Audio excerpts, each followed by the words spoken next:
À la grande époque du port, les habitants de Valparaiso récupéraient les peintures des bateaux pour les façades de leurs maisons. La couleur a toujours été un symbole de cette ville. Aujourd'hui, pour les graffeurs, un véritable paradis. Ici, il y a un sentiment de liberté. Les gens acceptent bien les peintures. Sur les murs publics ou abandonnés, tu peux peindre comme tu veux. Mais pour les murs privés, il faut demander la permission.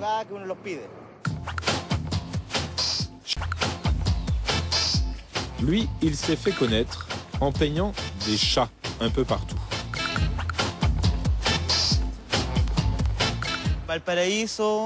La particularité de Valparaiso, c'est que ce n'est pas une ville plate. Et du coup, les murs sont un peu biscornus, ils ont une géométrie bizarre. Il n'y a rien de linéaire. Les espaces pour peindre sont vraiment différents d'ailleurs. Se promener à Valparaiso, c'est comme déambuler dans une bande dessinée de plein d'auteurs différents. Les délires se croisent, les talents se mélangent.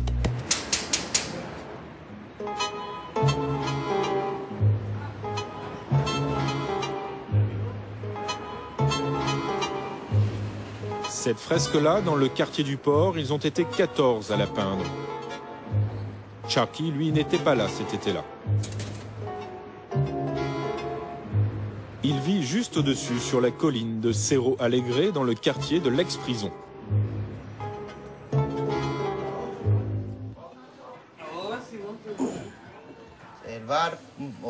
Alors voyons, là on dit qu'il y a la ville, et là tout autour une grande forêt qui encercle les maisons. Et toi tu pourras faire ces arbres que tu aimes tant. Chucky a repéré un mur vierge pour eux, pas très loin. Ils seront 4 à le peindre, alors ils s'accordent sur un thème, une dominante de couleurs. Le dessin qu'on fait ici, il peut très bien être modifié en fonction de la texture du mur ou de sa hauteur. De l'improvisation de chacun aussi, de ce qui nous passe par la tête. On est en train de peindre un poisson, et puis on se dit, tiens, au lieu de faire le poisson, on pourrait faire autre chose.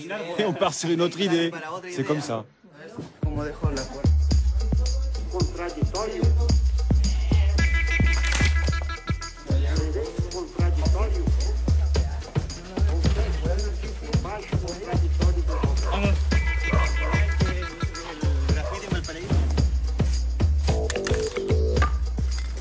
Le mur en question se trouve sur la colline d'en face. Il appartient à un hôtel et ils n'ont eu aucun mal à obtenir l'autorisation.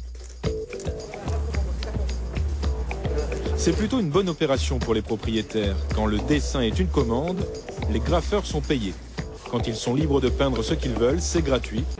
Dans l'ex-prison, celle qui a donné son nom au quartier, Paralito peint lui en hommage à un prisonnier politique assassiné ici même pendant la dictature militaire.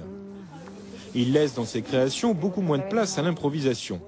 Il est militant communiste depuis plus de 30 ans et sa peinture est d'abord un message.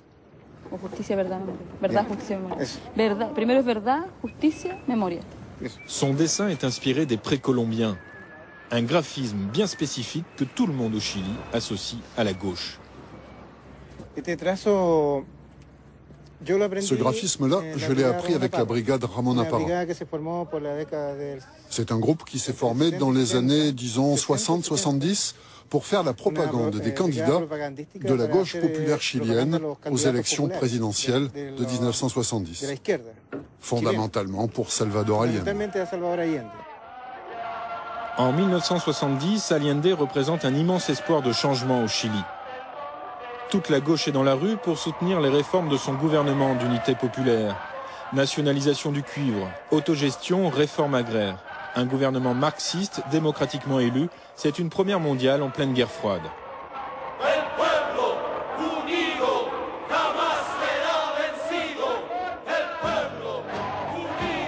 Les brigades murales sont les artistes soldats du régime. Elles traduisent en couleur un rêve collectif sur les murs des grandes villes. La Ramon Apara, la brigade du Parti communiste, est la plus célèbre de toutes.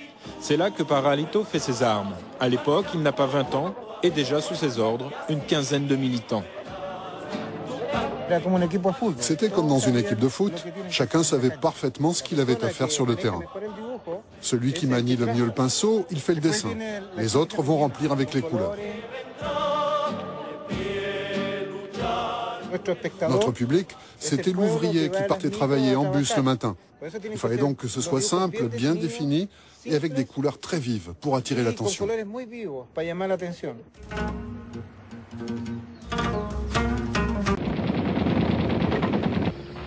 Les militants sont arrêtés.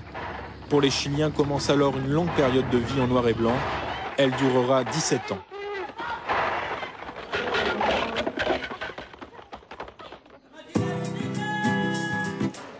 Les graffeurs d'aujourd'hui n'étaient pas nés à l'époque des brigades. Beaucoup sortent des beaux-arts, ils exposent à Paris ou à New York et ne militent que pour leur art, et pourtant. C'est vrai que la grande majorité des jeunes graffeurs vient d'un autre monde, c'est celui du hip-hop. Mais quelques-uns un peu plus vieux, comme moi par exemple, s'identifient tout à fait au travail des brigades, comme la Ramona Parra. Ce dessin-là, si tu regardes bien, avant que je fasse toutes ces lignes, c'était des aplats de couleurs, avec une bordure noire, exactement comme faisait la Ramona Parra. En fait, c'est comme si j'avais pris une fresque de la Ramona Parra et que j'avais fait un effet par-dessus, que j'avais rajouté un truc nouveau, un truc qui vient de sortir.